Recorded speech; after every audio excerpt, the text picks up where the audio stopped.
बोले गौरांग, गौरांग। आपको रास्ता निकल जाएगा? नहीं निकल रहा, इसका मतलब अभी क्या है, बहुत टाइम है। तो वो कह रहे हैं वो दिन कब आएगा। ऑफकोर्स नरोत्तम दास ठाकुर एक दीन भावना में प्रार्थना कर रहे हैं, ये हमारे लिए है कि वो कब दिन आएगा जब मैं गौरांग का नाम लेते हुए आंखों से आंसू निकलेंगे और शरीर में कंपन आएगा, शरीर कांपेगा। कब नित्यानंद प्रभु की कृपा से मेरे हृदय से सारे सांसारिक वासनाएं दूर होंगी।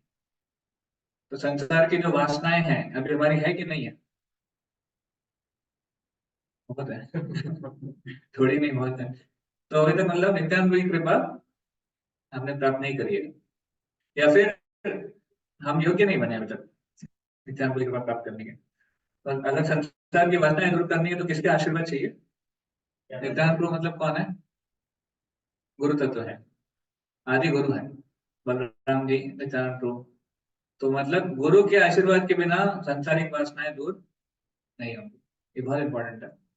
तो बिना गुरु को शरण जाए हम अपनी वासनाओं के ऊपर नियंत्रण नहीं कर सकते। विषयों का परित्याग कर कर मेरा मन कब शुद्ध होगा जिससे कि मैं वृंदावन धाम के चिन्मय स्वरूप का दर्शन करूं। विषय छाड़िया कभी शुद्ध हमें मन, कभी हम हे रघु श्री वृंदावन। तो मतलब जब विषयों का परित्याग हो जाएगा और मन शुद्ध हो जाएगा तब हम वृंदावन का दर्शन कर सकते हैं। अदरवाइज हम वृंदावन कितनी बार भी जाएं, 1000 बार भी जाएं, पर कोई फायदा नहीं होगा। ऐसा नहीं कि एक को बंद कर दो, ऐसा नहीं कि बिल्कुल नहीं होगा, बट जो असली आशीर्वाद है वृंदावन धाम जाने का वो नहीं होगा। क्योंकि हमारे विषय वासना वासना धाम वास हमको करना चाहिए, पर धाम वास में भी सबसे इम्पोर्टेंट है कि हमारे विषय वासना छूटनी चाहिए, तब हम धाम को सही रूप से देख सकते हैं। अन्यथा हमारा धाम वास भी एक एक ट्रिप की तरह हो जाएगा, या तीर्थ बुद्धि सलीले न करे। फिर वो आगे बोलते हैं, कब श्री रूप गोस्वामी तथा रघुनाथ दास गोस्वामी के चरण कमलों में मेरी प्रीति होगी कि मैं उनकी कृपा से श्री राधा कृष्ण युगल की प्रीति को जान पाऊंगा। जब रूप रघुनाथ के चरणों के प्रति मेरी आसक्ति होगी तब मुझे राधा कृष्ण की जो युगल लीलाएं हैं उसका ज्ञात होगा। मतलब देखिए बहुत सटल प्रिंसिपल है। हमें लगता है कि राधा कृष्ण के बारे में सुनेंगे, उनकी लीलाओं के बारे में सुनेंगे तो हम प्रगत हो गए या फिर हम एडवांस्ड हो गए, बट यहाँ पर कुछ और ही बोल रहे हैं। नरोत्तम दास ठाकुर बोल रहे हैं एडवांसमेंट का निशान ये नहीं है कि आपको राधा कृष्ण सपने में दिखाई देते हैं या फिर राधा कृष्ण की लीलाओं में इंटरेस्ट है। एडवांसमेंट का सिंबल क्या है? रूप और रघुनाथ के सेवा में आपको इंटरेस्ट है कि नहीं। रूप और रघुनाथ मतलब हमारे जीवन में कौन? ऑफकोर्स रूप गोस्वामी हमारे परंपरा आचार्य है। इसका मतलब श्रील प्रभुपाद जो हमारे परंपरा के फाउंडर हैं, उनके माध्यम से रूप और रघुनाथ की तरफ हम पहुंच सकते हैं। तो क्या प्रभुपाद के इंस्ट्रक्शन फॉलो करने में, हमारे गुरु के इंस्ट्रक्शन फॉलो करने में हमको इंटरेस्ट है कि नहीं? क्या उसके प्रति हमारी आसक्ति है कि नहीं? वो दिखाएगा कि हमारे राधा कृष्ण की लीलाओं में रुचि है कि नहीं। तो कभी कभी हम चीजों को बहुत बाहरी स्तर पे समझते हैं कि राधा कृष्ण की लीला मतलब केवल राधा कृष्ण की लीला है, पर ऐसा नहीं है। राधा कृष्ण की लीलाओं में एंट्री कब मिलेगी? जब गुरु की सेवा करेंगे, जब झाड़ू पोछा मारेंगे, तब राधा कृष्ण की लीलाओं में एंट्री मिलेगी। जब हम दीनहीन भाव से जैसा बोला जाए वैसा करेंगे तो राधा कृष्ण की लीलाओं में एंट्री मिलेगी, अदरवाइज नहीं।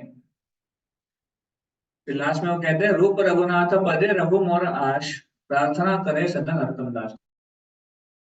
देखिए राधा कृष्ण लीला में एंट्री तो चाहिए, पर उनकी अभिलाषा क्या है? रूप रघुनाथ के चरणों में रहने की। गुरु के चरणों को छोड़ना नहीं चाहते, परंपरा को छोड़ना नहीं चाहते। ऐसे नहीं कि राधा कृष्ण के पहुंच गए तो परंपरा को छोड़ दिया। कई बार लोग आध्यात्मिकता का इस्तेमाल करते हैं सीढ़ी की तरह, गुरु का इस्तेमाल करते हैं सीढ़ी की तरह। वहां तक पहुंच गए फिर सीढ़ी को छोड़ो या सीढ़ी को लात मार दो। ऐसा नहीं होना चाहिए। भगवान तक पहुंचने का रास्ता गुरु के माध्यम से है, वहां पहुंचने के बाद भी गुरु ही है। आध्यात्मिक जगत में भी जब हम जाएंगे, हमारा पहचान कहाँ से होगी? गुरु परंपरा से ही होगी। ऐसे बोलते हैं आध्यात्मिक जगत का पासवर्ड है, आध्यात्मिक जगत में एंट्री करते में पूछा जाएगा कौन हो तुम। तो आप अपना नाम बताओगे तो कुछ नहीं होगा, वो निकाल देंगे वहां से। क्या बताना पड़ेगा वहां जाके? हाँ, मैं गौड़ीय परंपरा से, ब्रह्म माधव गौड़ीय परंपरा से कैसे जुड़ा हूँ। तो वहां पे जाके प्रभुपाद का प्रणीत मंत्र बोलना पड़ेगा, नमो विष्णुपादाय कृष्ण पृष्ठाय भूतले श्रीमते भक्ति वेदांत स्वामी निधि नामिने नमस्ते सारस्वती देवे गौरवाणी विशेष शून्यवादी पाश्चात्य देश था। फिर बोले ठीक है एंट्री, आपको एंट्री मिलेगी फिर। ये है वहां की पहचान। अदरवाइज अगर हम बोलेंगे हाँ मैं 100 दास हूँ और मैंने इतना प्रचार किया है, मैंने इतने बुक डिस्ट्रीब्यूट किया है, मैंने इतना फंड कलेक्शन किया है, तो बोलेंगे ठीक है निकलो। यहाँ पे ऑलरेडी लक्ष्मी देवी है जो हाथ में झाड़ू लेके खड़ी है भगवान की सेवा के लिए, उनको ध्यान नहीं मिलता आप कौन है। तो इसलिए जब तक हम हम्बल नहीं होंगे, जब तक नम्र नहीं होंगे और ऊपर भगवान के प्रति हमारे उनके चरणों के प्रति हमारी सेवा भाव नहीं होगा, तब तक कोई चांस नहीं। इसलिए नरोत्तम दास ठाकुर कहते हैं क्या भाव होना चाहिए हमारा। तो शुरू किया था कहाँ से, गौरांग का नाम लेकर कब हमारे शरीर में कंपन आएगा, तो कंपन चाहते हैं, राधा कृष्ण की लव में एंट्री चाहते हैं, पर अभिलाषा क्या है, गुरु रघुनाथ के चरणों में रहना है। एस्पिरेशन ये है पर प्रैक्टिकल ये है। तो हमको समझना चाहिए एस्पिरेशन भले ही होता हो, प्रैक्टिकल मार्ग जो हमारे आचार्य बताते हैं, जो हमारे गुरु बताते हैं, उसके माध्यम से ही मिलेगा। ऐसा नहीं कि हमारा एस्पिरेशन ऊंचा है तो फिर कुछ तो ऊंचा चाहिए। कई बार लोग सोचते हैं कि प्रभुपाद जी ने बहुत बेसिक फिलोसॉफी बोली है, तो प्रभुपाद जी ने सब कुछ नहीं दिया है। और कुछ इस्कॉन की डिवोटीज नहीं, जो न्यू होते हैं या फिर जो बाहर के पंथ के लोग हैं, उनको लगता है प्रभुपाद जी ने कभी राधा कृष्ण के लोगों के बारे में ज्यादा बात नहीं करी, या फिर ज्यादा तत्व के बारे में, राधा कृष्ण के हाँ उस उनके संबंध के बारे में ज्यादा चर्चा नहीं करी। बार बार वही है, हम शरीर नहीं हम आत्मा है। प्रभुपाद जी का लेक्चर सुनेंगे तो आपको यही मिलेगा बार बार। और वो बार बार क्यों हैमर कर रहे हैं, क्योंकि यही हमारी परंपरा का निचोड़ है। अगर बार बार उस तथ्य पे हम स्थित नहीं रहेंगे तो राधा कृष्ण की लीलाएं नहीं मिलेंगी। नहीं तो फिर हम सहजिया कहलाएंगे, जो केवल राधा कृष्ण की लीलाओं तक पहुंच जाते हैं और उनका सेवा भाव नहीं होता है। तो हमको सहजिया नहीं बनना है। एक बार एक भक्त प्रभुपाद से पूछ रहे थे, प्रभुपाद क्या अगर हमने जीवन भर सेवा करी या फिर राधा कृष्ण की सेवा करने का प्रयास किया, पर अगर राधा कृष्ण स्मरण नहीं हुआ तो क्या होगा? मृत्यु के समय अगर राधा कृष्ण का स्मरण नहीं हुआ तो क्या होगा? भगवत धाम जाएंगे क्या? प्रभुपाद बोले पता नहीं, आपकी चेतना के ऊपर डिपेंड करता है। तो प्रभुपाद ने बोला अगर आप लाइफ लॉन्ग बुक डिस्ट्रीब्यूशन करते हो तो लाइफ एट द एंड में भले राधा कृष्ण याद ना है पर भगवत धाम जाओगे। अरे वो क्यों? क्योंकि आपने किसका इंस्ट्रक्शन फॉलो किया? आचार्य का इंस्ट्रक्शन फॉलो किया। तो भले ही हमने लाइफ लॉन्ग कुछ किया नहीं किया हो, इतना होना चाहिए कि आचार्य का इंस्ट्रक्शन फॉलो करना। और ऐसे बहुत सारे उदाहरण हैं, प्रभुपाद जी के से अनेकों शिष्य हैं जिनके उदाहरण हैं, जिन्होंने बहुत सिंपल जीवन दिया, ना ज्यादा लाइमलाइट में आए, ना बहुत ज्यादा प्रचार किया, ना बहुत ज्यादा फंड कलेक्शन किया, फेमस नहीं है, ऐसा भी नहीं कि सन्यासी है, कुछ नहीं। पर मृत्यु के समय उनकी चेतना इतनी शुद्ध थी कि कोई डाउट नहीं था कि भगवान धाम जा रहे हैं। ऐसे बहुत सारे उदाहरण, इवन माताओं में ऐसे उदाहरण हैं। वैसे अगर माता जी लोगों में इस्कॉन में ज्यादा पोस्ट वगैरह नहीं मिलता है, बट फिर भी तो ये नतीजा होता है सेवा करने का। तो आज का टॉपिक हम शुरू करते हैं प्रार्थना के साथ। ओम ज्ञानतिमिरान्धस्य ज्ञानाञ्जनशलाकया चक्षुरुन्मिलितं येन तस्मै श्रीगुरवे नमः। श्रीचैतन्यमनोभीष्टं भूतले स्वयं रूपा कदा मह्यं ददाति स्वपदान्तिकम्। वन्देऽहं श्रीगुरो श्रीयुतापदकमलं श्रीगुरोर्वैष्णवांश्च श्रीरूपं सागरजातं सहगण रघुनाथान्वितं तं सजीवम् साद्वैतं सावधूतं परिजनसहितं कृष्णचैतन्यदेवं श्रीराधा कृष्णपादां श्रवणयोगितां श्रीशाखान्वितांश्च नमो विष्णुपादाय कृष्णपृष्ठाय भूतले श्रीमते भक्तिवेदान्त स्वामिने नामिने नमस्ते सारस्वते देवे गौरवाणी प्रचारिणे निर्विशेषशून्यवादी नमो महावदन्याय कृष्ण प्रेम प्रदायते कृष्णाय कृष्ण चैतन्य नमामि गौरविषे नमः। हे कृष्णा करुणा सिंधु दीनबन्धो जगत्पते गोपेश गोपिकाकान्त श्रीरामचन्द्र नमोस्तुते। कांचन गौरांगी राधे वृंदावनेश्वरी प्रणमामि हरे। वाञ्छाकल्पतरुभ्यश्च कृपासिन्धुभ्येव च पतितानां पावनेभ्यो वैष्णवेभ्यो नमो नमः। जय श्री कृष्ण चैतन्य श्री अद्वैत गदाधर हरे कृष्णा कृष्णा कृष्णा कृष्णा हरे हरे हरे राम राम हरे।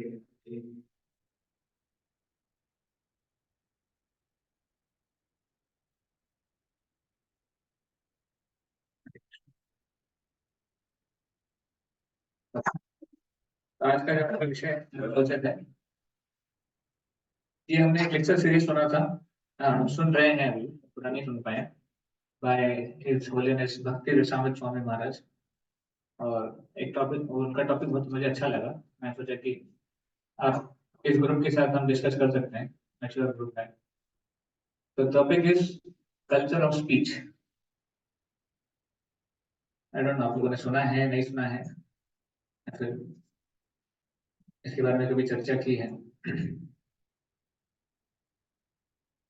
तो जो विषय है वो है कल्चर ऑफ स्पीच, मतलब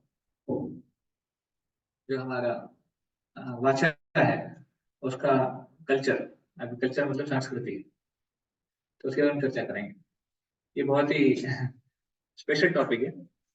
हालांकि ऐसा लगता है कि उसमें क्या ज्यादा बात कर सकते हैं, बट बहुत कुछ है। जो मैं सुना महाराज ने ऑलमोस्ट 8 से 10 लेक्चर दिए हैं इस टॉपिक के ऊपर, और एक एक लेक्चर 1.5-2 घंटे। तो अभी हम सुन नहीं पाए, बट मैंने जो लेक्चर सुने, कुछ नोट बनाए थे, उसके आधार पे हम उसको चर्चा करेंगे। तो स्पीच कितना इंपॉर्टेंट है हमारे जीवन में, बोलना कितना इंपॉर्टेंट है। It is said in English, English में कहावत है, तो speak is silver but silence is gold. बोलना चांदी के समान है, बट चुप रहना सोने के समान है। क्यों? डिस्करेज आप आगे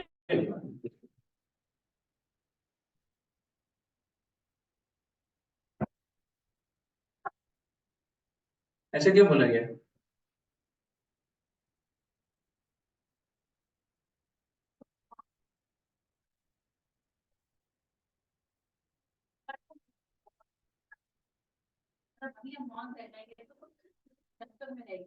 ओके, तो हम कुछ गलत बोल जाते हैं, फिर अपशब्द बोल जाते हैं, इसके वजह स्थिति बिगड़ जाती है। इससे अच्छा कि शांत रहो, राइट। और कुछ ठीक है, तो ये मीनिंग सही है कि बोलना है तो सही बोलो, या फिर सही नहीं बोल सकते तो चुप रहो। ओके, तो ये एक मीनिंग है। But of course Krishna conscious context में, हमारे भक्तिमय जीवन में प्रभुपाद जी कहते हैं, हम सीखे हैं कि ना बोलने से अच्छा क्या है, आध्यात्मिक बातें बोलनी चाहिए। तो साइलेंस ठीक है, बट साइलेंस से ज्यादा अच्छा है भगवत नाम की चर्चा। अगर वो नहीं करा तो एक प्रकार से वो आ, हाँ नहीं, अगर आध्यात्मिक चर्चा नहीं करी तो वो एक प्रकार से हिंसा है। अगर हमने किसी व्यक्ति को देखा, उसको अगर भगवान के बारे में नहीं बताया, अगर आपको पता है तो ऑफकोर्स अभी हम एक्सपेक्ट करें कि आप लोग ऑलरेडी सबको पता है, इतने सालों से हम प्रैक्टिस कर रहे हैं, जो भी 1-2 साल 3-4 साल। तो अगर हमने ये चीज दूसरों को नहीं बताई तो उसके प्रति हिंसा है। क्यों हिंसा है?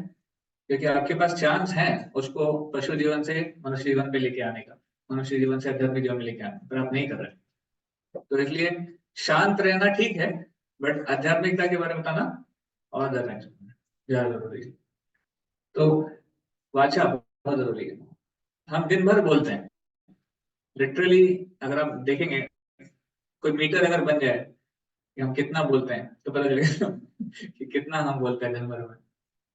इनफैक्ट कभी कभी हम ये चीजों से दूर रहना जरूर, उपवास चलता है कभी कभी, खाया नहीं तो चलता है, पर अगर आपको उपवास करने को बोला जाए, बोलना नहीं है, इतना मुश्किल है।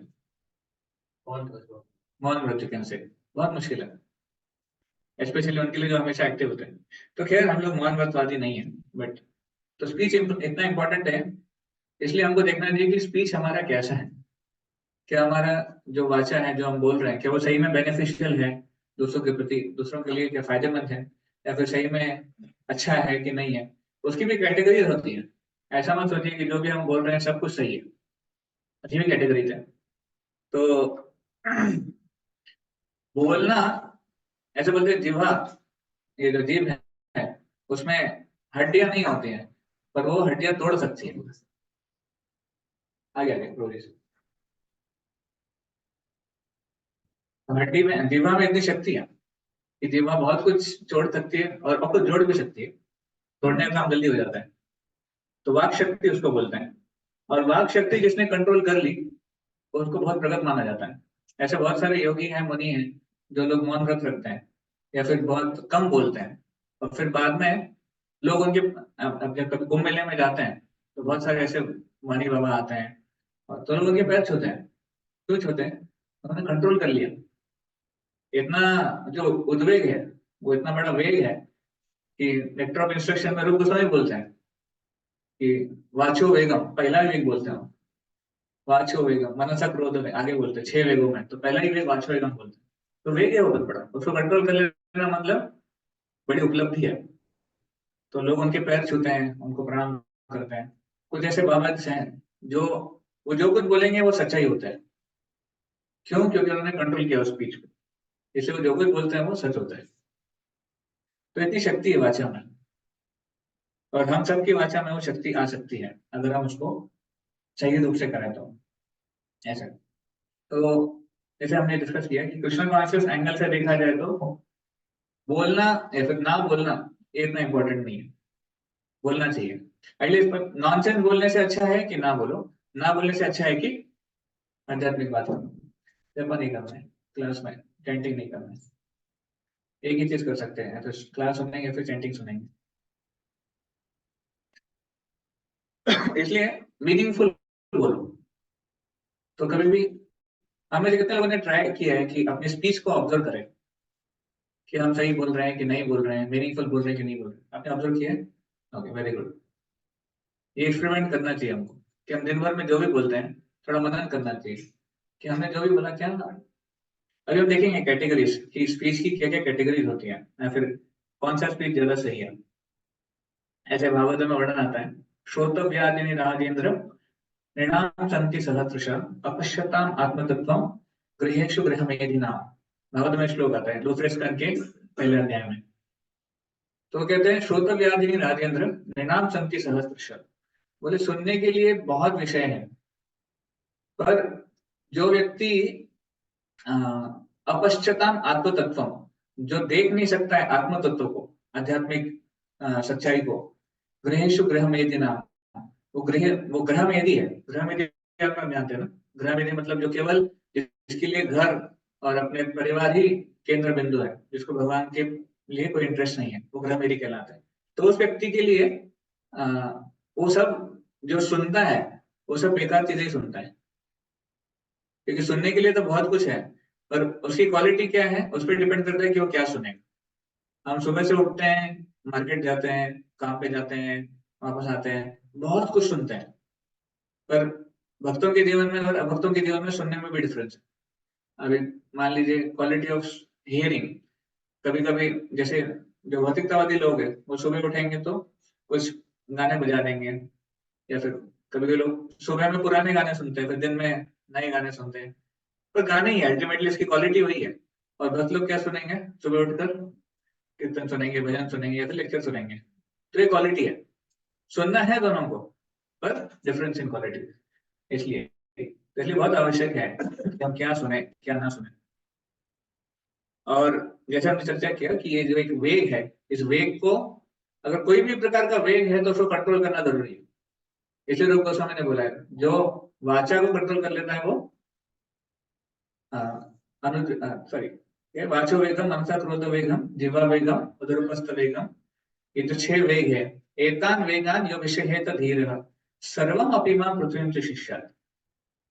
जो इन 6 वेगों को कंट्रोल कर लेता है, वाचा, मन और ये सब, वो पूरी दुनिया में शिष्य बनाने योग्य है।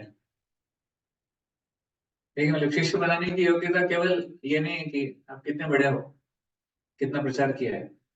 शिष्य बनाने की योग्यता क्या है? अपने अंदर के जो वेग है उसको कंट्रोल किया है कि नहीं किया है। खैर वो उसमें नहीं जाएंगे हम, वो वेग तो अलग ही टॉपिक है। हमारा फोकस था वाचा, तो वाचा का वेग भी कंट्रोल करना जरूरी है। ऐसे नहीं कि जो मन में आया बोल दिया, जैसे आया बोल दिया, और बिना कुछ सोचे समझे, बिना उसकी क्वालिटी देखे। तो ऑस्टेरिटी, तपस्या बहुत जरूरी है। तो भगवद गीता में जो भगवान बताते हैं तपस्या के बारे में, वहां पर अलग अलग विषयों की तपस्या बताते हैं। तो तपस्या वाचा की भी बताते हैं। तो वाचा की तपस्या क्या है? तो भगवद गीता का श्लोक है 17वां अध्याय 15 नंबर श्लोक। मैं निकालता हूँ उसको।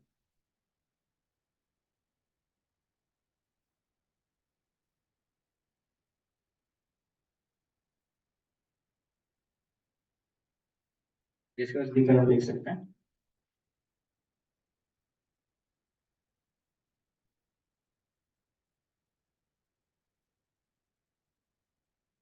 ओके, ठीक है।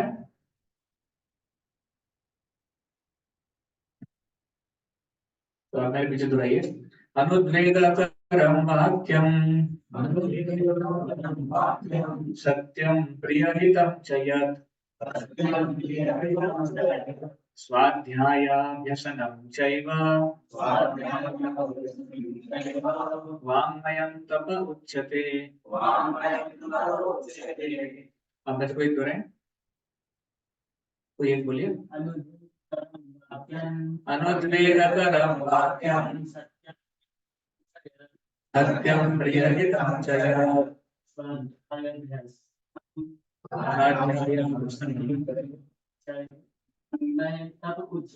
वाङ्मयं तप उच्यते। माता जी, कोई एक माता जी। अनुद्वेगकरं वाक्यं सत्यं प्रियहितं च यत् स्वाध्यायाभ्यासनं चैव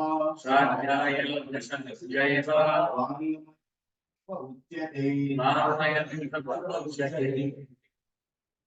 तो इसका अनुवाद इस प्रकार से है, मेरे पास हिंदी में नहीं है, हिंदी में तो ओके।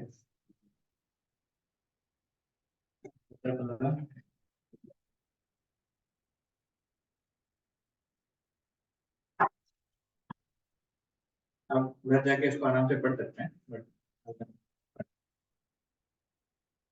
ओके।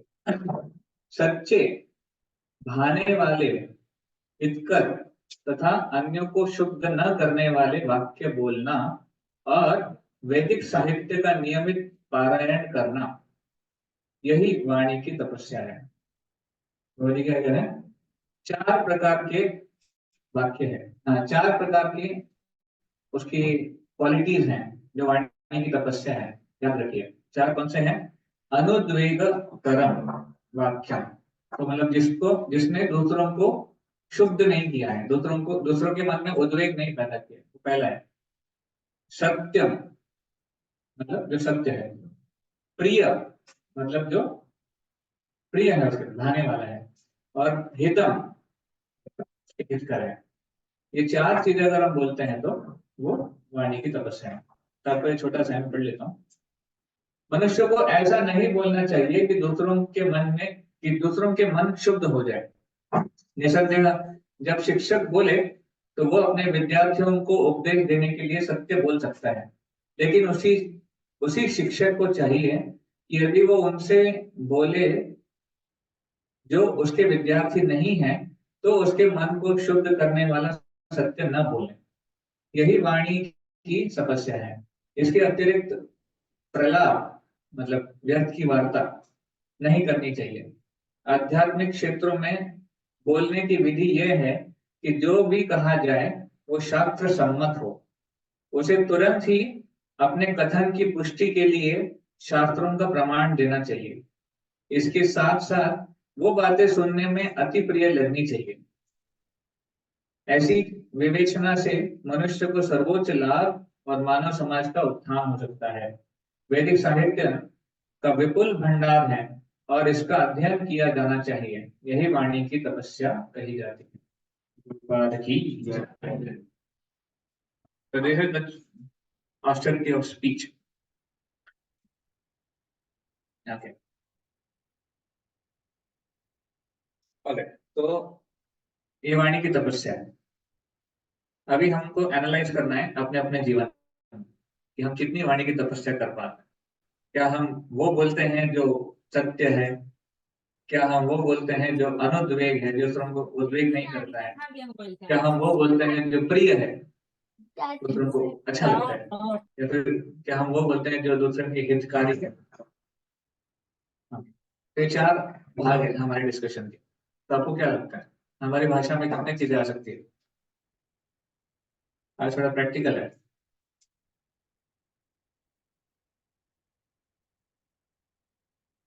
अच्छा, ठीक है। आप में से कितना लोगों को लगता है कि चारों चीजें प्रेजेंट होनी चाहिए?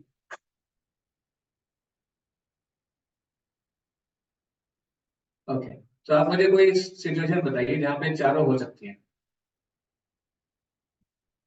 या फिर आपको कोई भागवतम में से या फिर किसी और महाभारत रामायण से कोई प्रसंग याद है यहाँ पे चारों चीजें हैं?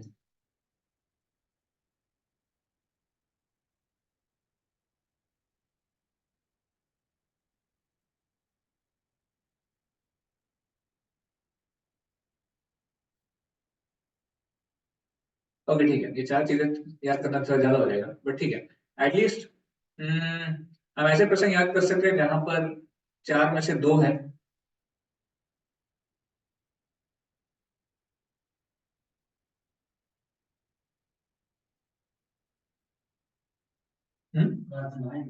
हाँ, प्रार्थनाओं में।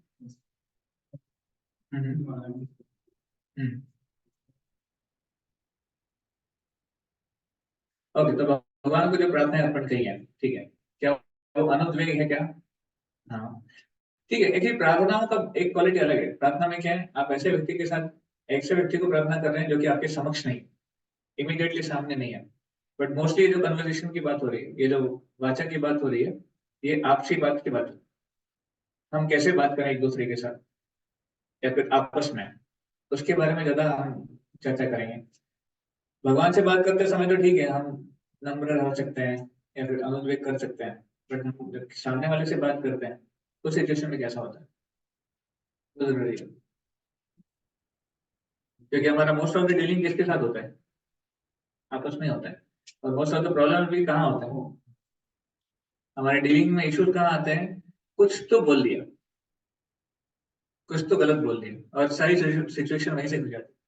एक्चुअली हमने देखा है, मतलब रिलेशनशिप्स जो बहुत सालों से चलते आ रहे हैं, अच्छे चलते आ रहे हैं, बट एक गलत इंसिडेंट वो पूरे रिलेशनशिप को खराब कर देता है। मतलब वाचा कितनी जरूरी है। एक हमारा गलत व्यवहार वो खटास पैदा कर देता है जो लाइफ लॉन्ग भरना बहुत मुश्किल हो जाता है। How important. और स्पेशली उन लोगों के साथ जिनके साथ हमको डेली डील करना है, हमारे घरों में, हमारे रिश्तेदार या फिर भक्तों के समूह में, इनका रेगुलरली डील करना है, बहुत जरूरी है हमारी भाषा को समझना। कभी कभी हम उनको ग्रांटेड ले लेते हैं, हाँ वो साथ के ही है, वो समझ जाएंगे, या फिर वो जानते हैं मेरा नेचर क्या है। बट उसके चलते हम अपने गलत व्यवहार को भी हम, हाँ, हाँ, जस्टिफाई करते हैं कि नहीं उनको समझना चाहिए, या फिर वो जानते हैं मुझे। बट ऐसा नहीं है। We can justify, that's why austerity of speech. चारों चीजें हैं तो तपस्या है, और तपस्या करना जरूरी है। ऋषभ देव अपने पुत्रों को जब शिक्षा देते हैं तो बोलते हैं, तपो दिव्यम पुत्र का ये न शुद्धि जस्मात ब्रह्म सौख्यम तुम। तपस्या तो बहुत लोग करते हैं। तपस्या तो योगी लोग भी हिमालय में जाके करते हैं, और आज के दुनिया में बहुत लोग तपस्या कर रहे हैं। पर भक्तों को कौन सी तपस्या करनी है? दिव्य तपस्या, तपो दिव्यम। तो एक पैर पे खड़ा रहना, या फिर नाक बंद करना है या फिर बोलना नहीं, ये तपस्या हमारे लिए नहीं है। हमारे लिए कौन सी तपस्या है?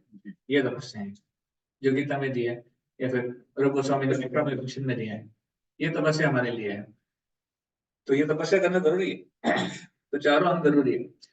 अगर देखा जाए तो चारों अंग लाना थोड़ा मुश्किल है, चारों होने चाहिए ऐसा बहुत मुश्किल है। आप सत्य बोल सकते हैं तो कभी कभी वो कड़वा हो जाते हैं, या फिर आप बोलेंगे ठीक है प्रिय, किसी को अच्छा लगे तो बोलना है, पर वो आप उसका पॉलिसी को बढ़ा रहे हो। हाँ प्रभु, मान लीजिए कोई अच्छा गाता नहीं है, उसको बोलो, प्रभु कितना अच्छा गाते हो, आपकी जो आवाज है वो कुकू से भी अच्छी है।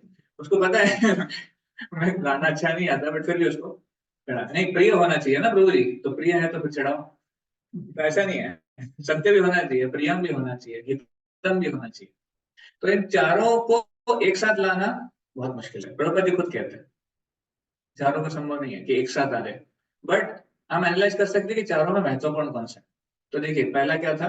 अनुद्वेगम। तो सबसे महत्वपूर्ण अनुद्वेग है क्या? कि दूसरों को उद्वेग नहीं देना है, ये सबसे महत्वपूर्ण है क्या? ऐसा बोले कि दूसरों को उद्वेग ना हो, नहीं इंपॉर्टेंट तो है, देखिए चारों इंपॉर्टेंट तभी तो आया है, तभी तो गीता में भगवान ने बोला है चारों इंपॉर्टेंट है। हम देख रहे हैं चारों में इंपॉर्टेंट कौन सा है, that's what we are trying to see now. Because चलो एक से तो शुरू करें जो सबसे इंपॉर्टेंट है। ओके ठीक है, तो कितने लोग कह रहे हैं कि हितकारी सबसे इंपॉर्टेंट है? ओके, चार कौन से हैं? पहला था अनुद्वेग करने वाला, दूसरा सत्यम, तीसरा प्रियम और चौथा हितकारी। तो अभी बताइए, पहला अनुद्वेग करने वाला सबसे इंपॉर्टेंट है, अच्छा कितने भक्त कहते हैं अनुद्वेग करने वाला सबसे इंपॉर्टेंट है? सबको चारों में से कहीं ना कहीं हाथ उठाना है, हम देखेंगे। हाँ तो ऊपर उठाओ। ओके ठीक है, ये अनुद्वेग करने वाला इंपॉर्टेंट है, ये भक्त है। कितने थे एक बार वापस उठाइए, 1 2 3 4 5 6 7, 7 डिवोटीज थिंग। नहीं ऑफेंड का नहीं है, अनुद्वेग मतलब आपके बोलने से उसमें उसका गुस्सा आ गया या फिर उसको बुरा, उसका एक उसको उसने कुछ एक्शन ले लिया आपके बोलने के ऊपर, आपने ऐसे बोला कि उसने चटा मार दिया। हाँ हाँ, प्रोत्साहन भी अलग अलग होता है, मतलब ये उद्वेग, उद्वेग मतलब उसके अंदर भी वो उद्वेग आए, नहीं तो मुझे ऐसा बोल रहे हो, आपने गाली दे दी तो सामने वाला नेचुरली, हाँ बोल सकते हो। हाँ वो भी है, वो भी है। हाँ ये उद्वेग में आता है। हाँ वो तो सही है, वो उत्साह सही है, पर ये उद्वेग जो जो भगवान बात कर रहे हैं यहाँ पर, वो उद्वेग है कि नेगेटिव क्वालिटीज नहीं आनी चाहिए उनमें। किसी के अंदर अगर नेगेटिव क्वालिटीज आ रही है तो वो उद्वेग है, अगर पॉजिटिव क्वालिटीज आ रही है तो वो अच्छा है। जैसे आपके कहने से कोई सीरियस हो जाता है प्रैक्टिस करने के लिए, तो अच्छा है। आपके कहने से कोई जपा में एकदम सीरियस हो जाता है, तो अच्छा है। पर आपके कहने से कोई मायूस हो जाता है या फिर कुछ और निगेटिव कर लेता है तो वो सही नहीं। तो ये उद्वेग है, तो उद्वेग के लिए इस 60 डिवोटिस थे। दूसरा क्या था? अनुद्वेग कर्म वाक्य सत्यम, ट्रुथफुल होना चाहिए। ऐसे कितने भक्तों को लगता है सबसे इंपॉर्टेंट क्वालिटी है ट्रुथफुल, चारों में सबसे इंपॉर्टेंट है।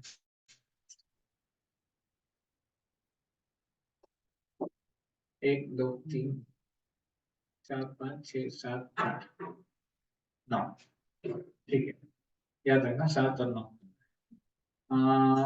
सत्यम प्रियम, कितने भक्तों को लगता है कि प्रियम होना चाहिए, उनको अच्छा लगने वाला होना चाहिए, वो सबसे इंपॉर्टेंट क्वालिटी है? कोई नहीं,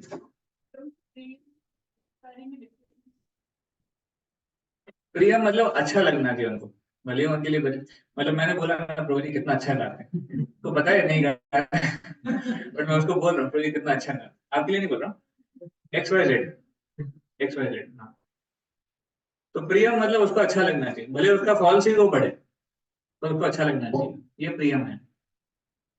तो प्रियम के लिए कोई कोई नहीं। हितम 1 2, आपने पहले उठाया ना? नहीं ना, ओके 1 2 3 4 5 6 7 8 8, और बाकी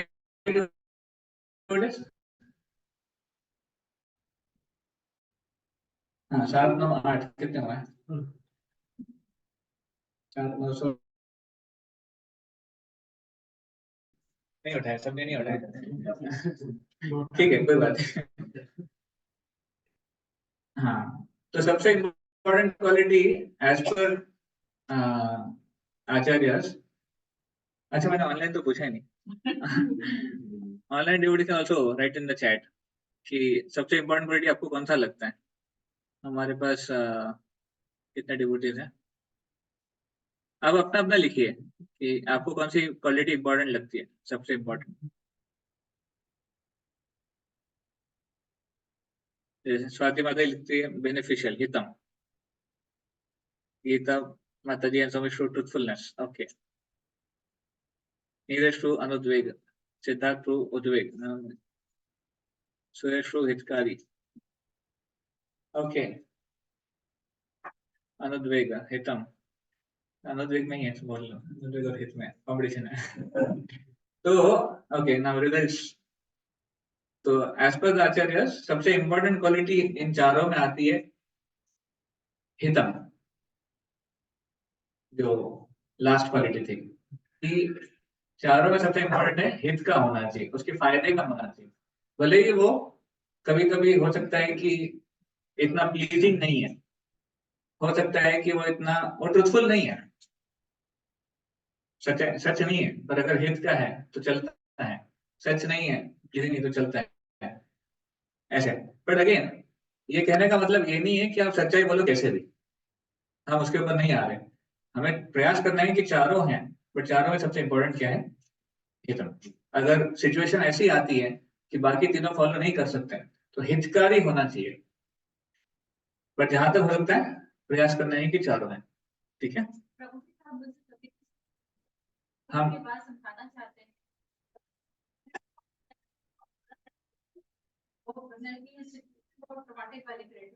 करेक्ट, तो उसका भी चर्चा करेंगे हम।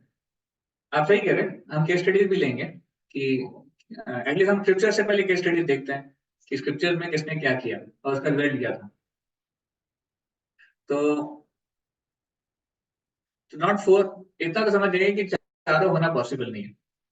बहुत ही रेयर सिचुएशन हो सकती है यहाँ पे चारों अप्लाई करें और काम बन गया, but most of the practical situation में चारों नहीं हो पाएगी। तो इसलिए सबसे इंपॉर्टेंट है हित। आपका मोटिव क्या है वो सबसे इंपॉर्टेंट है। हम जब किससे बात करते हैं, किस मोटिव से बात करते हैं या हमारा उद्देश्य क्या है, उसके प्रति हमारा भाव क्या है, वो भाव बहुत जरूरी है। उससे डिफाइन करता है कि हम सही में उसको प्रेम करते हैं कि नहीं करते हैं, हम सही में उस व्यक्ति के हित चिंतक है कि नहीं। हम वही बोलते हैं ना, हम हित चिंतक होने चाहिए, हाँ हितैषी होने चाहिए। तो कभी कभी माता पिता को बच्चों को डांटना पड़ता है, किसके लिए, हाँ उनकी भलाई के लिए। तो यहाँ पे अगर देखा जाए तो माता पिता अगर बिना उनको उद्वेग किए बोल सकते हैं तो अच्छा है, पर कभी कभी हो सकता है कि उनको डांटना पड़े, या फिर कभी कभी हो सकता है कि उनके भलाई के लिए किसी को झूठ बोलना पड़े। किस सिचुएशन में आपको याद है कोई एग्जाम्पल जहां पर झूठ बोलकर हित दिखाया गया? हाँ, सबसे फेमस एग्जाम्पल है। भगवान ने खुद कहा था युधिष्ठिर महाराज को कि क्या बोलो, हाँ, अश्वत्थामा मारा गया। तो युधिष्ठिर महाराज तैयार नहीं थे, तो भगवान कह रहे थे यहाँ पर कि भगवान का प्लान था कि वो जानते थे द्रोणाचार्य की मृत्यु नहीं होने वाली अदरवाइज। वो खुद बोले थे युद्ध के पहले अर्जुन को कि जब उनको पता चलेगा कि अश्वत्थामा कुछ हो गया तभी कुछ हो सकता है। तो यहाँ पर आ, हाँ यहाँ पर एक प्रकार से हित के लिए फिर सत्य झूठ का रास्ता लेना पड़ा, ऐसा। कोई ऐसी सिचुएशन जहां पर हित चाहिए था पर थोड़ा उद्वेग के साथ करना पड़ा, अनुद्वेग नहीं हो पाया। हाँ?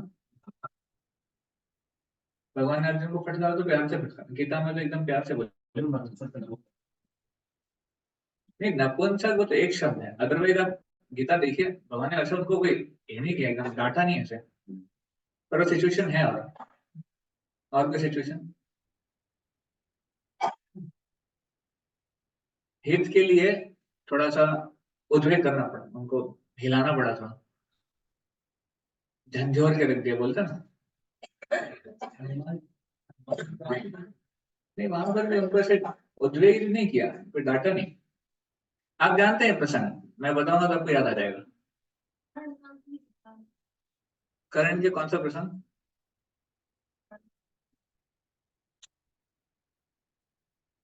हम्म, नहीं, वो तो हित का तो था उनको, बट फिर वहां पर ओके, वो एक थे, मेरे माइंड में दूसरा भागवतम में है प्रसंग जो मैं बोल रहा हूँ, भागवतम में आता है।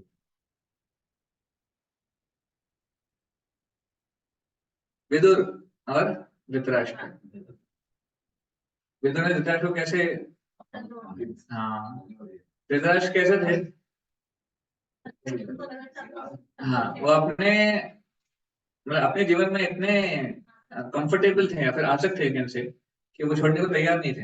हालांकि लड़ाई हो गई, उनके सारे बेटे मारे गए, सब हो गया, पर फिर भी वो युधिष्ठिर महाराज ने उनको राजा बना दिया और एक्सेप्ट कर लिया उन्होंने। और पहले उन्होंने इतना बुरा किया था उनके लिए, युधिष्ठिर महाराज और पांडवों के लिए, पर पांडवों की उनका भक्ति थी, उनका वो बड़ापन था कि उन्होंने उनको फिर भी वो सम्मान दिया। पर धृतराष्ट्र समझे नहीं। फाइनली जब विदुर ने देखा कि धृतराष्ट्र मान नहीं रहे, समझे नहीं है, तो विदुर को आना पड़ा। तो सन्यासी थे, वो तो घूम रहे थे, तो वो खुद आए, और उनके आने का एकमात्र कारण था धृतराष्ट्र को समझाना, और कोई कारण नहीं था। भागवतम में आता है वर्णन कि वो आए उसी के लिए। हालांकि ऋषि महाराज पांडव भी बस खुश हो गए थे जब विदुर आए, बट उनका मेन प्रयोजन यही था। इसलिए जब उन्होंने बोला, बहुत स्ट्रांगली बोला, तुम भीम ने दिए हुए टुकड़ों पे पल रहे हो। अब भीम का नाम क्यों लिया उन्होंने? क्योंकि भीम ने उनके 100 बेटों को मारा था। तो भीम ने दिए हुए टुकड़े तुम खा रहे हो, फेंक रहे हो, तुम खा रहे हो, तुम कुत्ते के समान, वन वे। ऐसे तो बहुत स्ट्रांगली बोला था। तुम तो भौतिक रूप से अंधे हो, पर आध्यात्मिक रूप से भी अंधे हो, ऐसे। तो सही में झंझोर कर दिया था। और फिर बाद में ऐसे उसका आउटकम क्या था विदुर को पता था, क्योंकि धृतराष्ट्र कुछ भी हो, ये जानते थे कि विदुर मेरा हितैषी है, शुरुआत से जानते थे। हालांकि वो दुर्योधन से आसक्त थे, इसलिए विदुर की बात नहीं सुन पाए थे, बट वो शुरुआत से जानते थे कि विदुर कभी झूठ नहीं बोलेंगे और मेरे हित का ही बोलेंगे, ऐसे। तो फाइनली जब धृतराष्ट्र की आंखें खुली, आध्यात्मिक भौतिक, आध्यात्मिक आंखें, फिर वो निकले, फिर गांधारी भी गए उनके साथ और विदुर भी गए। फिर अगले दिन सुबह वर्णन आता है कि ऋषि महाराज ने देखा कोई नहीं था। हाँ, फिर नारद मुनि आके बताते हैं कि चिंता मत करो, गए हैं और अपनी गति को प्राप्त करेंगे। और फाइनली आउटकम यही हुआ कि धृतराष्ट्र को और गांधारी को मोक्ष प्राप्त हुआ। तो पॉजिटिव रिजल्ट हुआ, ऐसा। तो ऐसे ही एग्जाम्पल है। तो ये स्पीच इसलिए सबसे मैंने बताया कि सबसे इंपॉर्टेंट कौन सा होना चाहिए, हिता। हमारा मोटिवेशन क्या है? तो हम बोलते बहुत कुछ है, पर हमारा मोटिवेशन जरूरी है। कई बार अनफॉर्चुनेटली होता है क्या, हमारे ये जो प्रजल्प की हमारी जो आदत है बहुत स्ट्रांग हो जाती है। हम बोलने के लिए बोलते हैं, पर फिर वो नहीं समझते कि इसी किसका फायदा हुआ क्या, या फिर ये सही में रिक्वायर्ड है क्या। मान लीजिए कोई आके बोलता है, अरे आपने सुना क्या इसके बारे में, ये शुरुआत है प्रजल्प की, या तुमने सुना क्या, आपने इस माता जी का सुना है क्या, अपने प्रभु जी का सुना है क्या। और फिर शुरू हो जाता है प्रजल्प कि इसके साथ ये हुआ, उसके साथ घर में ये हुआ वगैरह। तो कभी भी जब पहला प्रश्न आता है कि आपने सुना क्या, हमको क्या पूछना चाहिए अपने आप को?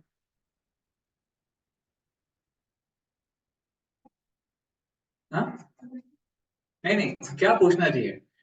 आपको पता है कोई ऐसा पूछेगा मतलब आगे डिस्कशन आने वाला है। हाँ, मेरे जरूरी है क्या नहीं? अगर मेरे लिए जरूरी नहीं, अगर आपने सुना है क्या वो माता जी का क्या हुआ, मेरे लिए जरूरी है क्या उनके बारे में सुनना? या फिर अगर वो सुनने से मेरा कुछ फायदा होने वाला है क्या? नहीं ना, तो फिर छोड़ दो। नहीं सुना और नहीं सुनना भी नहीं है, ऐसा। तो पहला प्रश्न हमारा ये होना चाहिए, is it required for me? And then next is it beneficial for me? जरूरी है क्या और मेरे लिए हितकारी है क्या, ऐसा। तो ओके, तो स्पीच। अभी हम एक ब्रेनस्टॉर्मिंग करेंगे। तो ब्रेनस्टॉर्मिंग मतलब आप आपको बताना है। तो स्पीच भी 3 गुणों में होता है, इनफैक्ट 4 गुणों में, सत्वगुण, रजोगुण, तमोगुण और शुद्ध सत्व। तो गुडनेस वाला स्पीच कौन सा है? सत्वगुण वाला। तो उसकी क्वालिटीज क्या है आप बताएंगे?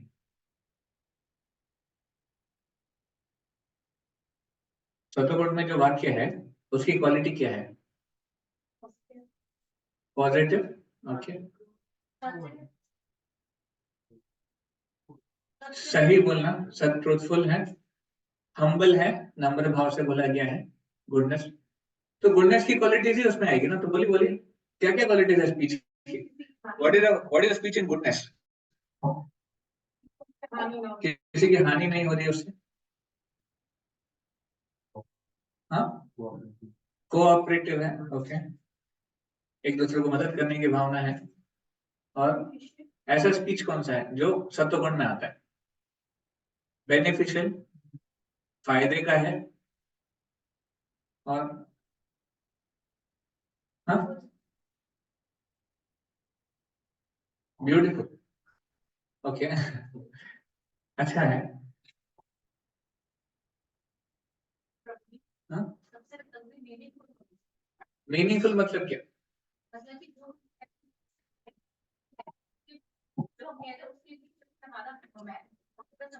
हाँ, तो मोटिव क्या होना चाहिए, वही तो इसलिए सत्वगुण की हम बात कर रहे हैं। तो सत्वगुण का स्पीच कैसा होना चाहिए?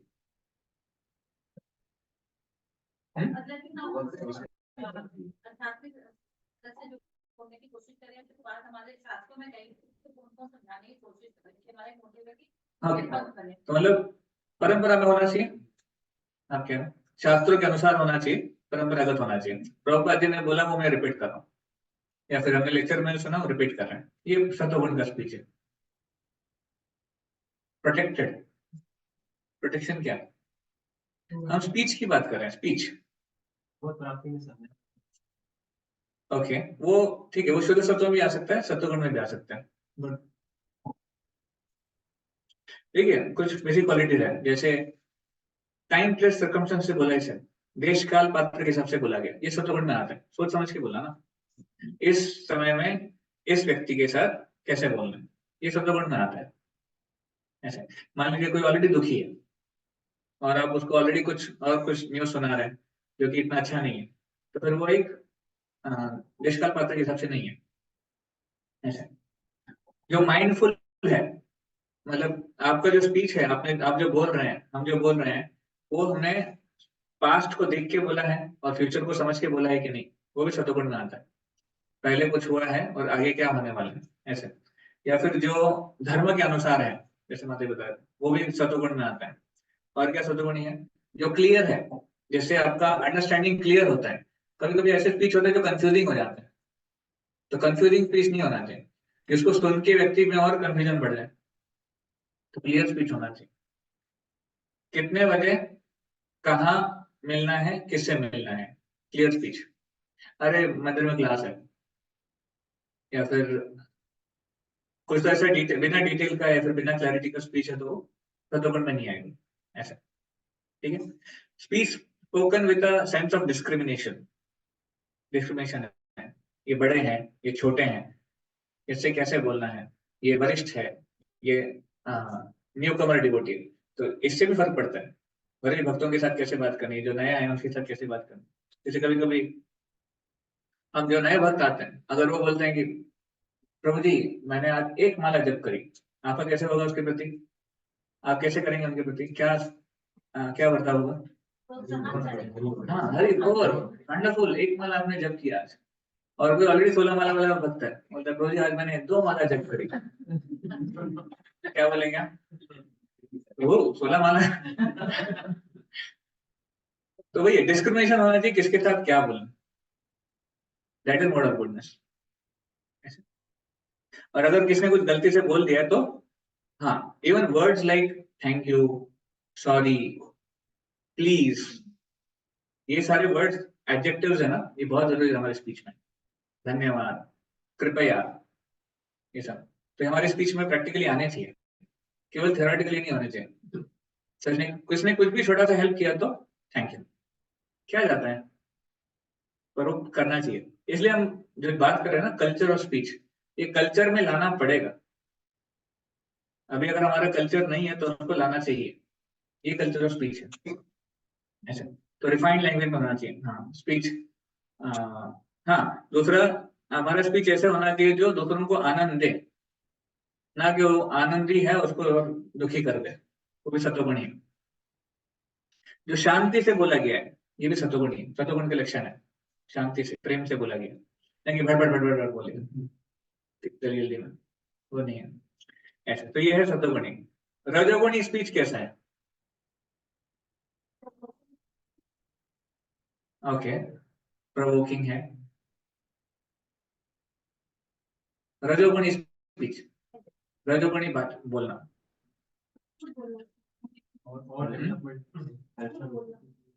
पैशन, हाँ वही पैशन। तो पैशन मतलब क्या?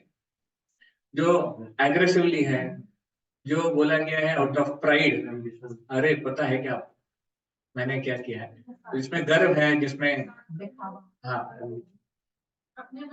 अपने, हाँ बड़ा चढ़ा के बोलना, दिखावा करना, गर्वित होकर कुछ ऐसे बोस्ट करना, ये सब कौन से कैटेगरी में? रजोगुण, रजोगुण के लक्षण है। या फिर ऐसे स्पीच जिससे हमारा पैशन बढ़ता है,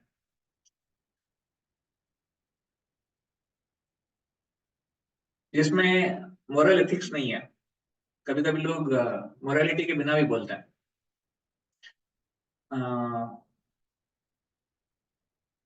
खैर हम बाद में लिखेंगे एग्जाम्पल्स। और तमोगुणी स्पीच कौन सा है? अहंकार वाला तो ओके, रजोगुण में भी आ सकते हैं। झूठ बोलना, मानहानि करना, लड़ाई करवाना, दूसरों दूसरों में, दो भक्तों में, दो लोगों में और क्लेश पैदा करने वाला, नेगेटिव। हम्म, हाँ गुस्सा। तो ये सब तमोगुण में है। तो क्वालिटी कैसे समझ में आया आपको? अगर वो बोलने से सतोगुण बढ़ रहा है तो सतोगुणी स्पीच है। अगर वो बोलने से किसी का रजोगुण बढ़ रहा है तो, अगर उससे तमोगुण ज्यादा प्रभाव बढ़ेगा तो तमोगुणी स्पीच है। रूमर फैलाना कहाँ आएगा?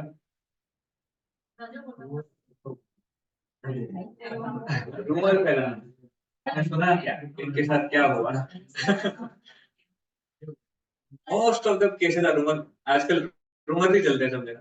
90% इन्फॉर्मेशन रूमर ही चलती है। सच्चाई किसी को पता नहीं, तो मुकुट में आता है।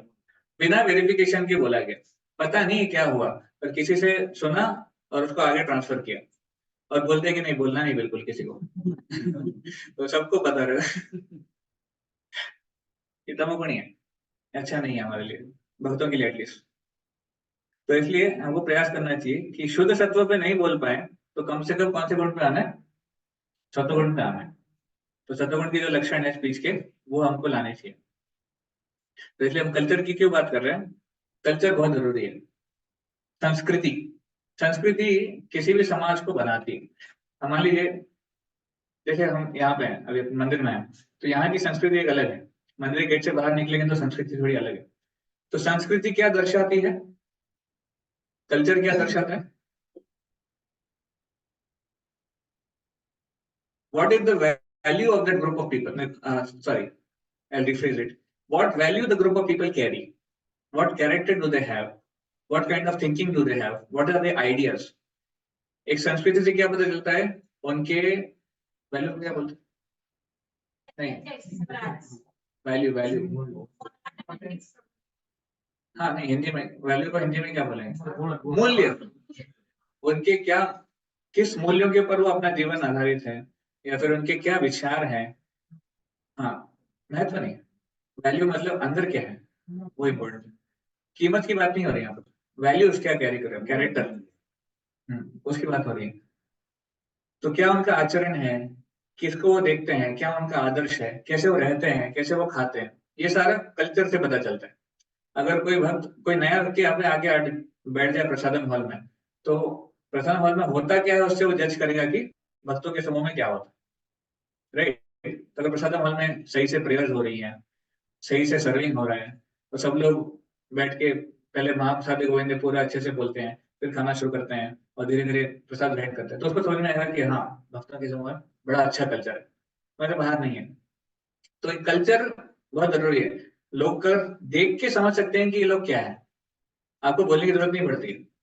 तो वैसे ही हमारा जो स्पीच है, हमारी जो वाचा है, उसका भी एक कल्चर होना चाहिए, हमें वो ढालना पड़ेगा। तो अभी हम आध्यात्मिक समाज में रह रहे हैं और हम चाह रहे हैं कि भाई आध्यात्मिकता हमारे भौतिक जीवन में भी आए, राइट। ऐसा नहीं है कि केवल ये मंदिर के लिए लागू है। जो हम बात कर रहे हैं हमारे जीवन में उतारना है, भले हम बाहर हो, अपने बिजनेस फील्ड में हो, वर्किंग फील्ड में हो, कहीं पर भी हो, जो हम बात कर रहे हैं वो वहां भी उतारना है, वो हमारा कल्चर बनना चाहिए। तो इसलिए जो स्पीच की हम बात कर रहे हैं, जो वाचा की हम बात कर रहे हैं, वो हमारे डे टू डे आना चाहिए। ऐसे नहीं केवल भक्तों के साथ, इवन बाहर वालों के साथ भी आना चाहिए, सेम चीज। इसलिए कल्चर बहुत जरूरी है। एग्रीकल्चर बोलते हैं, एग्रीकल्चर मतलब कृषि। कृषि मतलब आपको कोई चीज बार बार, मतलब वहां पर क्रियाएं हो रही है और उसको बार बार देखना पड़ता है। ऐसे नहीं कि आपने उसको एक मशीन में डाल दी, मैकेनिज्म नहीं है वो, उसमें बार बार ध्यान देना पड़ता है, उसमें कुछ ऊपर नीचे करना पड़ता है, केयर करना पड़ता है। तो वो कल्चर है। तो इस तरह जब हम बात कर रहे हैं अपने कल्चर को बदलने की, तो उसको बार बार ध्यान देना पड़ेगा, उसमें करेक्शन लाने पड़ेंगे, हम सही कर रहे हैं कि नहीं गलत कर रहे हैं वो देखना पड़ेगा, ऐसा। तो ये कल्चर है। तो तीन महाराज बता रहे थे कि तीन प्रकार के स्तर होते हैं। एक होती है हमारी प्रकृति, एक है संस्कृति और एक विकृति। मैं बताऊंगा ये तीनों क्या है। तो प्रकृति क्या है, वो है जो हमारा बेसिक नेचर है, जो आज हमारा बेसिक नेचर है वो प्रकृति है। संस्कृति क्या है, वो जो हम बनना चाहते हैं, या फिर हमारा रिफाइंड नेचर क्या है, वो संस्कृति है। और विकृति क्या है, जो, हाँ, जो निगेटिव नेचर है, जो लोअर नेचर है हमारा। तो मान लीजिए खाने के मामले में, तो बिना भोग लगाए खाना प्रकृति है। हम जब आध्यात्मिकता से जुड़े भी नहीं थे, इस्कॉन में जुड़ने से पहले किसको पता था कि भोग लगा के खाना है? हम ऐसे ही खाते थे, आया मार्केट से खा लिया, फिर बना के खा लिया। तो बिना भोग लगाए खाना ही प्रकृति है। संस्कृति क्या है, भोग लगा कर ही खाना, राइट। विकृति क्या है, कुछ भी खाना, कैसे भी खाना, कुछ भी खाना, ये विकृति है। तो प्रकृति, संस्कृति, विकृति, ये तीन स्तर है। अर्निंग करना है, पैसे कमाना है, तो नेचुरली प्रकृति क्या है, पैसे कमाओ भोग करो, वही करता है ना लोग। कमाए अपना, कमाए अपना, भोग किया, उड़ाया। संस्कृति क्या है, भगवान की सेवा के लिए हम कमा रहे हैं, या फिर हम जो कमा रहे हैं भगवान की सेवा में जाना चाहिए और हमारे आध्यात्मिक जीवन में लगना चाहिए। विकृति क्या है, गलत चीजों में उसमें लगाना, ऐसे। तो अभी वाचा के टर्म में देखा जाए तो हमको कौन से स्तर पर रहना है, प्रकृति में रहना है कि संस्कृति में आना है कि विकृति में जाना है? तो सेकंड लेवल पे हमको आना है। तो संस्कृति क्या है, वो जो हमारा रिफाइंड नेचर है। तो इवन वाचा के टर्म्स में भी हमारा रिफाइंड नेचर आना चाहिए। तो रिफाइनमेंट हमको लानी है। अभी हम किस स्टेज पे हैं वो मत सोचिए, हमारी वाचा कैसी है अभी मत सोचिए, पर अभी इस पे लाना, रिफाइनमेंट जरूरी है। उसके ऊपर काम करना जरूरी है। इसलिए सेमिनार मुझे बहुत अच्छा लगा। कई बार हम ये चीजें इग्नोर कर देते हैं, हम कैसे बोल रहे हैं, बहुत इफेक्ट करता है।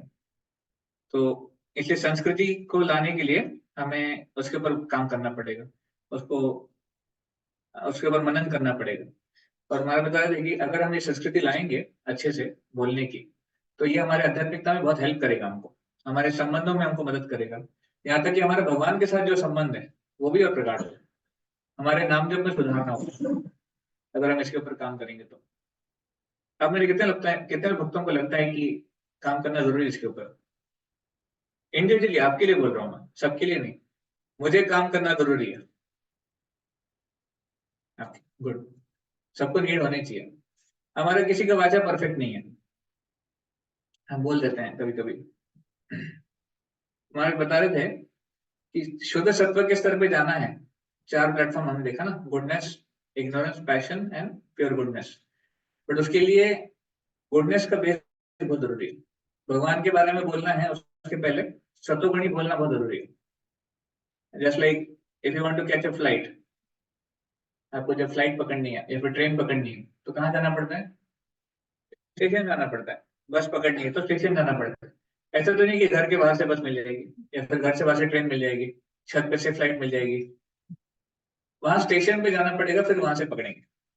तो शुद्ध सत्व हमारा गोल है, पर वहां के लिए एयरपोर्ट क्या है? गुडनेस। तो we need to go to the terminal और द स्टेशन। तो इसलिए सत्व गुण में आना बहुत जरूरी है। तो हमारी वाचा को हमको कहाँ लाना है अभी?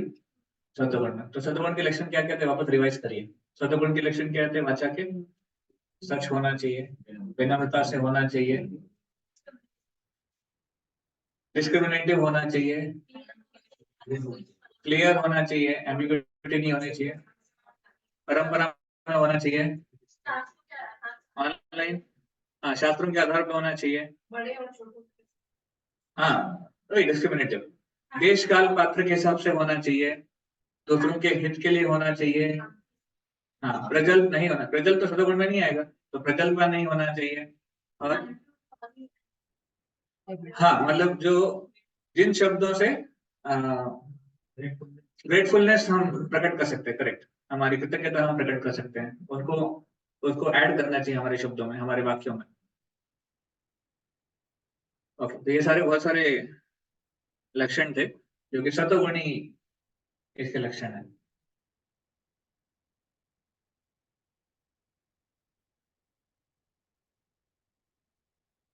Okay, we had to discuss many more things, but I think 4 बज रहे हैं। किसी को कोई प्रश्न है अब तक जब हमने चर्चा किया उसके ऊपर? इसको हम नेक्स्ट सेशन में कंटिन्यू करेंगे। यस माधुरी।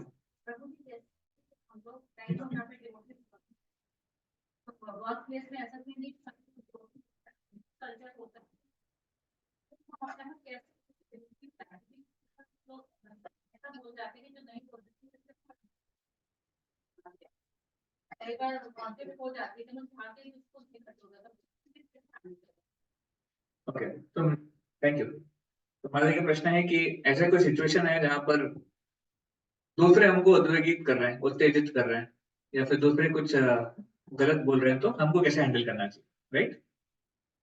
तो जहां तक मेरा अंडरस्टैंडिंग है, all we can do is we can work on ourselves instead of trying to see what others are doing. हम अपने ऊपर काम कर सकते हैं, अपने वाचा को कैसे रखना है वो हमारे हाथ में है, दूसरों की वाचा क्या है वो हमारे क्वेश्चन के बाहर है। इसलिए भले ही हम उत्तेजित हो या फिर ऐसा कुछ बोला जाए जिससे हमारे उत्तेजना बढ़ रही है, बट क्योंकि हम कृष्ण मास्टर प्रैक्टिशनर्स हैं और अभी हम सत्वगुण में आने का प्रयास भी कर रहे हैं, हम सब लोग संकल्प ले रहे हैं कि हम लोग सत्वगुण में आएंगे, तो इसलिए हमको उत्तेजित नहीं होना। तो डोंट फायर बैक। अगर आपको किसी ने बोल दिया क्या है तुम काम ही नहीं करते हो, दिन भर बैठे रहते हो, और आप सही में मेहनती हो, आप काम कर रहे हो, but you don't have to say नहीं नहीं तुम क्या देख रहे हो, मैं तो काम करता हूँ।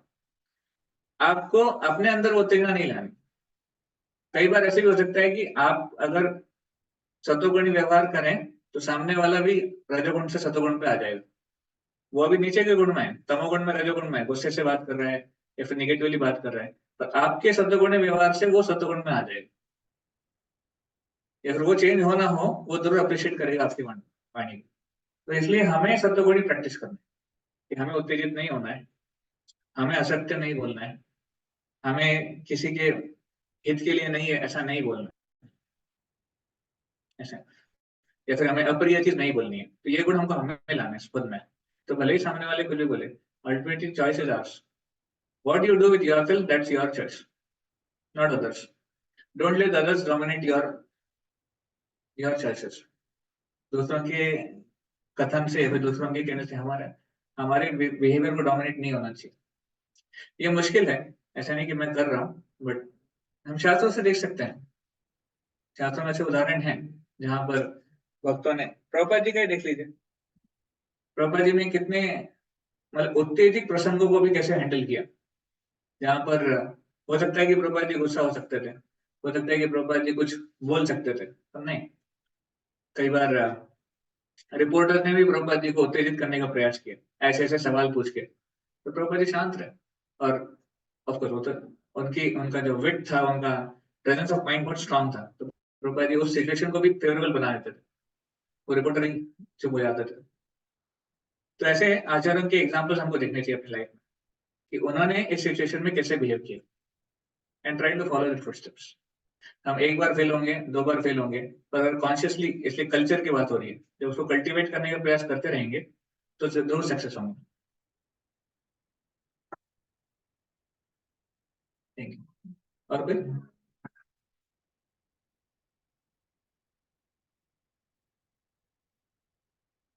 आपको रेलेवेंट लग रहा है टॉपिक?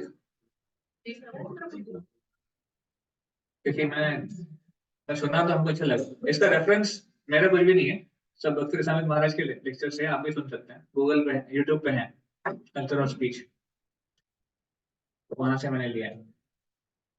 तो मुझे खुद के लिए करना था तो मैं सोचा कि क्यों ना शेयर करें। ये सबसे अच्छा फायदा होता है बोलने का, कि जो आपको बनना है आप शेयर कीजिए। मुझे आई मानना है थिंक डिप्टी एनी क्वेश्चन?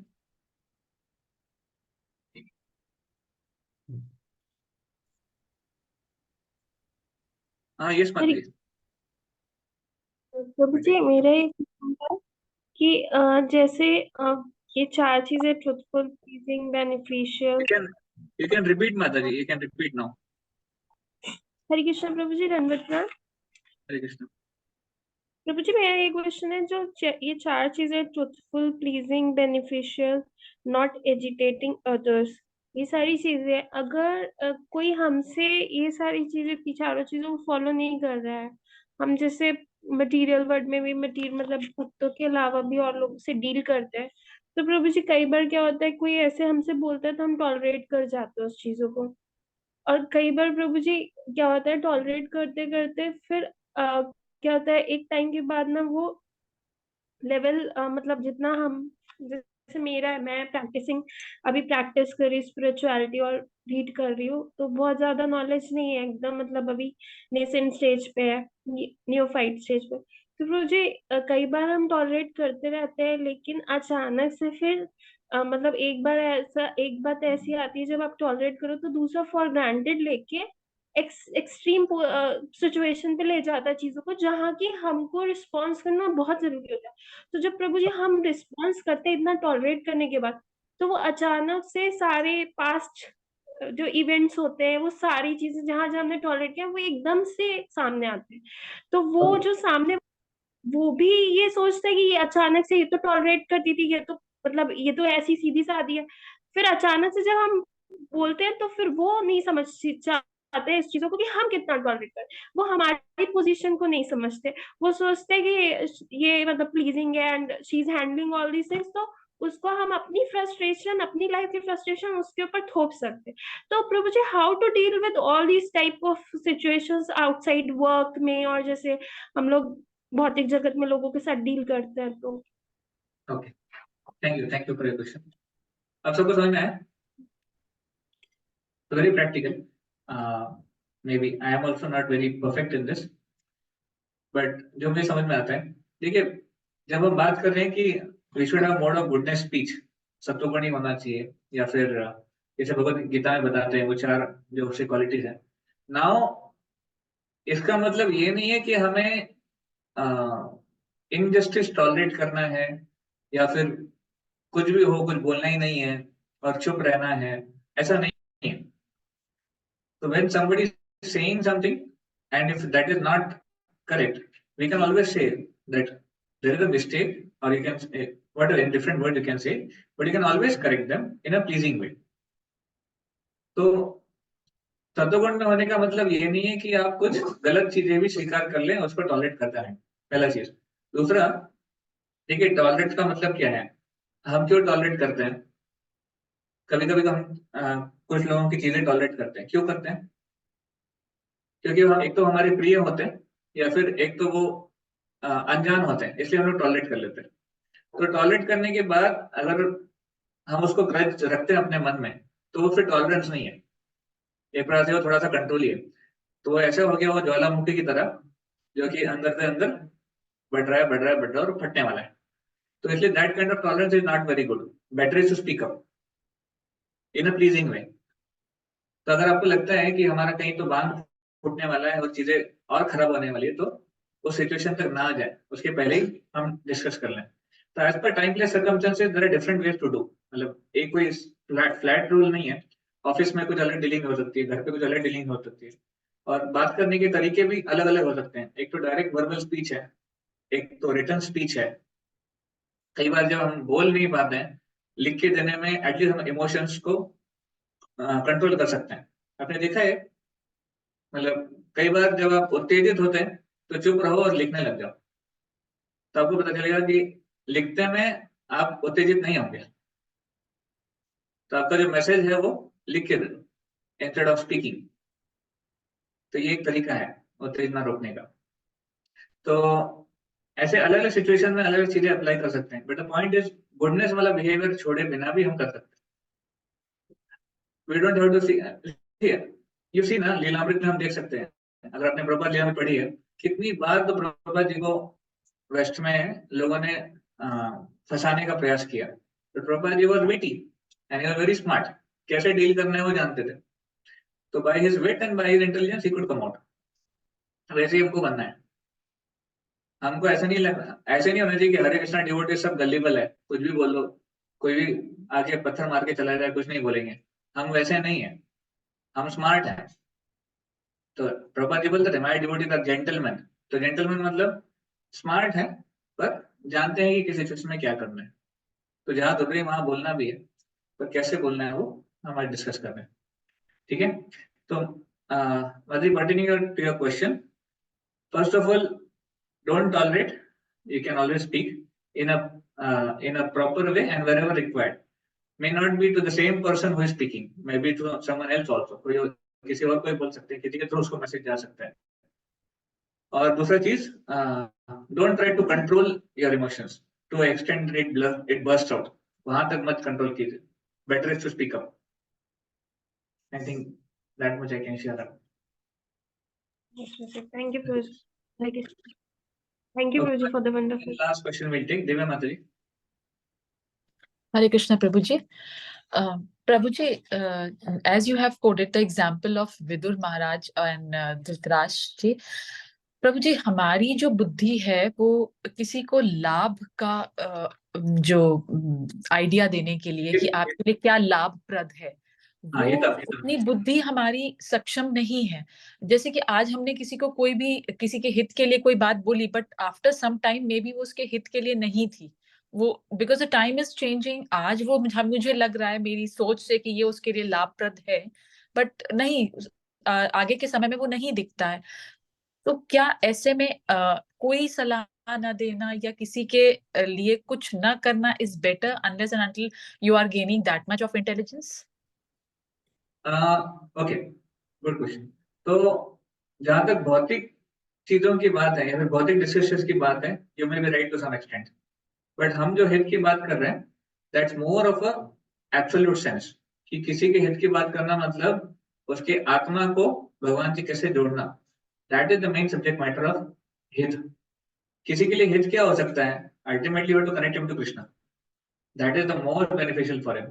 और जब वो कृष्ण से कनेक्ट होंगे तो वो अपने आप जान जाएंगे कि उनके लिए हित क्या है, अहित क्या है। तो इसलिए हमारा फोकस क्या होना चाहिए? भक्तों को श्रवणम से कनेक्ट करना है, वो सुने, वो पढ़े। प्रभुपाद जी को पढ़ेंगे, लेक्चर सुनेंगे, अपने आप समझ जाएंगे क्या हित है क्या नहीं। तो फर्स्ट ऑफ ऑल हमें भी सुनना है, ये जानने के लिए कि दूसरों का हित क्या है, बट दूसरों को भी इंस्पायर करना है सुनने के लिए। Connect to the ultimate source of knowledge, that should be done. और जहां हमको नहीं पता है फिर वहां पे चुप रहना, दैट्स ट्रू। ओके, ठीक है। So I think will end now. Thank you all very much. Hare Krishna. Shri Prabhupada की जय। गोविंद गौर भक्त वृंद की जय। विनायक गौर प्रेमानंदे। हरि वो हरे कृष्ण। हरे कृष्ण प्रभु जी, धन्यवाद। प्रभुपाद की जय।